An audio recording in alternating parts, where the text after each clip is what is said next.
passive house is a house that's very well built. You're dealing with a really well built envelope. You're paying attention to how well sealed the house is, how well insulated the house is, how much fresh air is getting into the house. It's really a healthy house. They perform incredibly well. We're doing houses in New York City right now that don't need their heat on for most of the days, maybe 5 of 10 of the coldest days.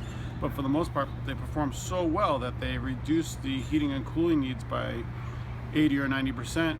There are things like triple pane windows that are triple gasketed, really well insulated exterior walls, really well sealed walls to the neighbors. We're also reducing what's called a thermal bridge, which is really just a kind of a fancy term for building a thermos.